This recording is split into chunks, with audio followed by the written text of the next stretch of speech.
Hello दोस्तों, बुखार के टाइम अक्सर बहुत सारे सही डिसीजंस गलत डिसीजंस लिए जाते हैं। कुछ ऐसी चीज़ें हैं जो बुखार से ज़्यादा नुकसानदायक हो सकती है। आज हम बात करेंगे बुखार के टाइम कौन कौन सी सबसे बुरी चीज़ें हैं जो आपको भूल कर भी नहीं करना चाहिए और ऐसा क्यों है, ये चीज़ें क्या नुकसान करती है, ये सारी चीज़ों पर हम बात करेंगे। बुखार के टॉपिक पर डिस्कस करना बहुत ज़रूरी है क्योंकि ये ऑलमोस्ट हर सिस्टम की अलग अलग तरह की प्रॉब्लम्स का मार्कर होता है। यानी बुखार कोई एक सिस्टम की प्रॉब्लम की वजह से नहीं, हर तरह के सिस्टम में हर तरह की प्रॉब्लम्स की वजह से हो सकता है। आज समझने का प्रयास करेंगे कि बुखार में कौन सी कॉमन गलतियां लोग करते हैं जो कि उन्हें नहीं करनी चाहिए।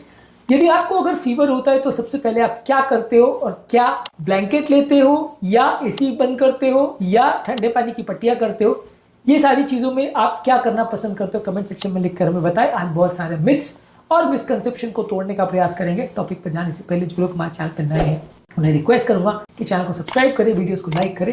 टॉपिक इंपॉर्टेंट है, इसे अंत तक देखिएगा। हमारे पेशेंट एक्सपीरियंसेस, हमारे क्लिनिक के एक्सपीरियंस पॉइंट्स और इतने सालों के एक्सपीरियंस में हमने क्या चीज़ें सीखी है और साइंटिफिक स्टडीज आपको बताते चलूंगा। तो टॉपिक में हमारे साथ बने रहिए।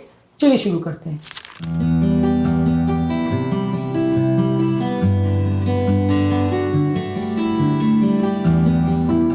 सबसे पहले बुखार के कारण को इग्नोर करना सबसे बड़ी गलती होती है। यदि आप सिर्फ बुखार पर फोकस करते हो, उसके कारण पर फोकस नहीं करते हो, तो अक्सर बहुत मुश्किल हो जाती है। रिसेंटली हमारे ओपीडी में एक पेशेंट आए थे जो लो ग्रेड फीवर के लिए अपने आप को 1-2 हफ्ते से सेल्फ मेडिकेट कर रहे थे। जब वो हमारे पास आए तो हमें उनको एडमिट करना पड़ा क्योंकि उनको टाइफाइड फीवर था और उस समय वो काफ़ी बढ़ चुका था।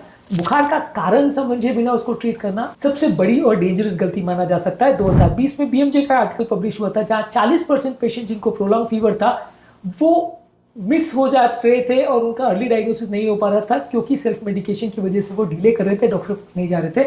ऐसा बीएमजे के एक आर्टिकल में इंडिया में पब्लिश हुआ था। इसके अलावा आप अपने बॉडी को बहुत ज़्यादा कपड़ों से अगर ढक देते हैं, वो बॉडी को ओवर बंडल कर देते हैं, बहुत ज़्यादा हेवी ब्लैंकेट्स कर देते हैं जो कि आपकी हीट को ट्रैप करता है, तो ये भी एक बड़ा प्रॉब्लम होता है। ये वैसे ही कि जैसे प्रेशर कुकर के ऊपर आप एक बड़ा तौलिया रख दें या एक ब्लैंकेट रख दें, जब वो बॉईल कर रहा है तो वैसे ही कि उसकी हीट ट्रैप हो जाएगी और वो नुकसान का सौदा बन सकता है। तो कई बार बहुत ज़्यादा फीवर हो वैसे टाइम पे बॉडी को ओवर कवर करना या रैप करना नुकसानदायक हो सकता है।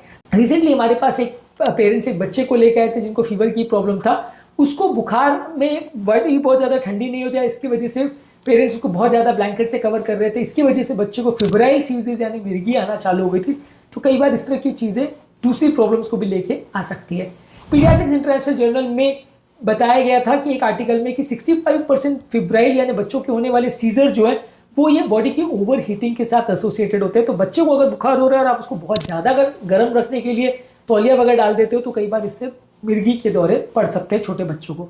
इसके अलावा बिना किसी एडी के या बिना किसी गाइडेंस के आप बहुत ज़्यादा मेडिकेशन, हर्बल मेडिसिन और पेन किलर्स लेते हो तो ये भी कई बार नुकसानदायक हो जाता है। ये वैसे ही कि जैसे इलेक्ट्रिसिटी बोर्ड में आप अलग अलग तारे बिना देखे लगाना चालू कर देते हो तो शॉर्ट सर्किट होने का रिस्क बढ़ जाता है। तो वो आपको ध्यान रखने की जरूरत है कि बुखार में क्या ले रहे हो और कितना डोज ले रहे हो। इंडियन जर्नल ऑफ फार्माकोलॉजी में 2019 में एक रिव्यू पर्टिकुलर पब्लिश हुआ था जिसमें बताया गया था कि 27% पेशेंट में कॉम्प्लिकेशन देखे गए थे क्योंकि मल्टीपल फार्मेसी के मेडिसिन या मल्टीपल दवाइयां वो ले रहे थे, पॉलीफार्मेसी कर रहे थे बुखार के टाइम।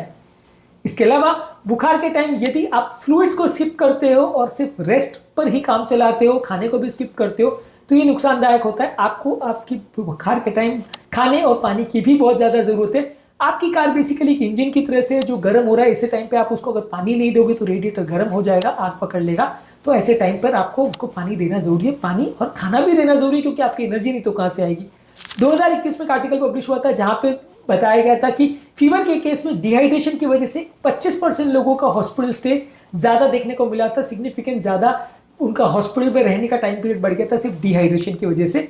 रिसेंटली हमारे पास एक पेशेंट आई थी डेंगू फीवर की वजह से, जो घर पर बेड रेस्ट ले रही थी पर कुछ खाना पीना नहीं खा रही थी, जिसकी वजह से उनका सोडियम ड्रॉप हो गया था, बॉडी डिहाइड्रेट हो गई थी, बाद में हमको उनको एडमिट करना पड़ा।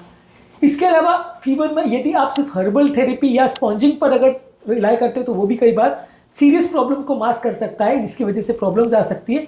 लैंसेट ग्लोबल हेल्थ में 2020 में एक आर्टिकल पब्लिश हुआ था जहाँ पे मलेरिया का डायग्नोसिस कई केसेस में डिले हुआ था, जिसकी वजह से इंडिया में एक स्टडी हुई थी जहाँ 2 गुना ज़्यादा कॉम्प्लिकेशन देखे गए थे मलेरियल फीवर में, जहाँ लोग सिर्फ बुखार में पैरासीटामोल लेके काम चला रहे थे और बाद में मलेरिया निकला पेशेंट को। तो कई बार फीवर में होम रेमेडी भी करना नुकसान का सौदा बन सकता है बिना कारण जाने जब आप इसको करते हो तो। इसके अलावा कई बार फीवर की वजह से या पैनिक की वजह से भी प्रॉब्लम होती है। कई बार लोगों को लगता है कि हर तरह का फीवर डेंजरस है और ऐसे टाइम पे वो ओवर ट्रीट करते हैं, जिसकी वजह से प्रॉब्लम हो जाती है। अगर आपको घर पे फायर अलार्म दिखता है, भले वो छोटे मोटे स्मोक की वजह से हो, आप बिना देखे फायर ब्रिगेड को बुला लेते हो, तो वो कई बार प्रॉब्लमेटिक हो सकता है। आपको जानना जरूरी है कि एक्चुअल में फायर है भी या नहीं और उसमें क्या करने की आवश्यकता है। बैलेंस डिसीजन लोगे तो अच्छा रहेगा। आप सिर्फ अलार्म को देख के अगर फायर ब्रिगेड बुला लोगे तो कई बार प्रॉब्लम्स भी हो सकती है। फ्रंटियर्स ऑफ पीडियाट्रिक्स में 2019 में एक आर्टिकल पब्लिश हुआ था, जहां दिखाया गया था कि 80% केयर गिवर्स अपने बच्चे को बिना देखे अननेसेसरी फीवर कम करने की दवाई देते हैं, जिससे फायदे के बदले अक्सर नुकसान हो जाता है। अगली कॉमन मिस्टेक जो लोग करते हैं कि काम पर या वर्क पर बहुत जल्दी लौटने के प्रयास करते हैं। कई बार ऐसे टाइम पे पर्याप्त बेड रेस्ट नहीं मिलना भी प्रॉब्लमैटिक हो सकता है। रिसेंटली हमारे पास एक कॉलेज स्टूडेंट आए थे जो फीवर के बाद बॉडी ठीक नहीं हुई थी, लेकिन तुरंत वो कॉलेज चले गए थे कि कॉलेज में एक्स्ट्रा क्लास थी और वहाँ पे वो अनकॉन्शियस हो गए थे। बाद में अनकॉन्शियसनेस की वजह से हमको उनको 2 दिन भर्ती रखना पड़ा।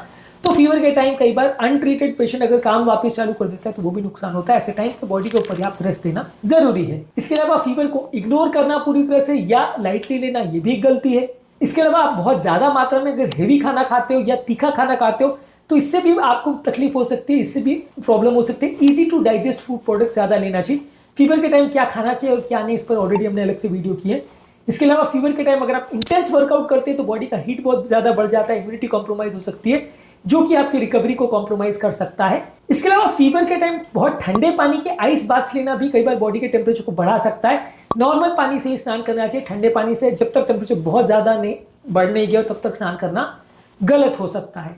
इसके अलावा फीवर के टाइम टेम्परेचर मॉनिटरिंग नहीं करना भी एक इंपॉर्टेंट प्रॉब्लम हो सकती है। फीवर का पैटर्न मॉनिटरिंग करना बहुत इंपॉर्टेंट सिग्नल्स देता है कि फीवर में क्या पैटर्न है, उसको कैसे मैनेज करना है। इसके अलावा अगर फीवर के पेशेंट में आप हाई रिस्क पेशेंट में भी अगर उनको मेडिकल अटेंशन नहीं देते हो, खासकर उम्रदराज patient, heart patient, kidney patient में, तो कई बार वो प्रॉब्लमैटिक हो सकता है। तो इस पर आपको ध्यान देना चाहिए। एक सैड स्टोरी आपको बताऊंगा। हमारे जब मैं एमडी कर रहा था तो हमारे एक सीनियर डॉक्टर थे जो खुद भी एमडी कर रहे थे, मतलब वो पोस्ट ग्रेजुएशन कर रहे थे, उनको फीवर था। उन्होंने अपना काम चालू रखा और फीवर को इग्नोर करते रहे। बाद में जिस दिन उनको एडमिट किया, बाद में पता चला कि उनको ब्रेन फीवर यानी ब्रेन का मलेरिया था और उनकी डेथ हो गई। मेडिसिन के वो डॉक्टर थे, वो खुद की बीमारी डायग्नोज नहीं कर पाए, खुद को लाइटली लिया और बाद में उनकी डेथ हो गई थी सेरेब्रल मलेरिया की वजह से। तो ये काफ़ी सैड स्टोरी है, लेकिन जानना समझना जरूरी कि कई बार इस मामले में डॉक्टर खुद भी गलती कर जाते हैं, फीवर को लाइटली लेके कई बार फंस जाते हैं। तो कॉमन आदमी के लिए फंसना और कॉमन बात है। आपके पेरेंट्स या घर वाले फीवर के केस में कौन सी रेमेडी यूज करते हैं और फीवर में कब डॉक्टर के पास जाना जरूरी समझते हैं, कमेंट सेक्शन में लिखकर हमें जरूर बताएं। कुछ प्रैक्टिकल यूटिलिटी के पॉइंट्स और हमारी ओपिनियन इस मामले में क्या है वो बताऊंगा। हमेशा आपको जानने की जरूरत है कि हर फीवर में ना ओवर ट्रीट करना चाहिए ना अंडर ट्रीट करना चाहिए। खाने पीने पर और पानी पर भी विशेष ध्यान देना चाहिए। अननेसेसरी एंटीबायोटिक्स और पेन किलर्स और पैरासिटामोल अब्यूज नहीं करना चाहिए। बहुत ज्यादा ठंडे पानी की पट्टियां और बहुत ज्यादा गर्म तौलिया दोनों या गर्म ब्लैंकेट्स दोनों ही चीजों का प्रयोग करना नुकसानदायक हो सकता है। टेम्परेचर को रेगुलरली मॉनिटर करते रहिए। फीवर को एक सिग्नल की तरह से लीजिए, वो बीमारी नहीं है लेकिन बीमारी का मार्कर है। जब तक आप बीमारी के जड़ तक नहीं पहुंचोगे तब तक बीमारी को ट्रीट करना, मैनेज करना मुश्किल होगा। इसलिए बीमारी सिग्नल मान के बीमारी की जड़ तक पहुंचे और उसका इलाज करिए, तभी फीवर का प्रॉपर इलाज होगा। कमेंट सेक्शन में मुझे लिखकर जरूर बताएं कि इनमें से कौन सी गलतियां आपने की है या जिस गलती के बारे में आपको नहीं पता था, हमें जरूर लिखकर बताएं। फीवर को एक सिग्नल समझिए, उसको प्रॉब्लम तक पहुंचने की एक सीढ़ी समझिए, उससे डरिए मत, उसको अपनाइए और उसको एक सिग्नल की तरह लेके बीमारी तक पहुंचने का प्रयास करिए। उम्मीद करूंगा कि आज के टॉपिक में कुछ नई बातें जानने को मिली होगी। जो लोग हमारे चैनल पर नए हैं उन्हें रिक्वेस्ट करूंगा कि चैनल को सब्सक्राइब करें, वीडियोस को लाइक करें, शेयर करें, फॉलो करें, कमेंट करें, पूरा देखें। आपके कमेंट्स का हमें इंतजार रहेगा। आपके कमेंट्स हमें आपके बारे में और आपकी बीमारी और आपकी प्रॉब्लम्स के बारे में जानने में और हमारे काम के बारे में आपकी क्या फीलिंग है जानने और समझने में मदद करते हैं।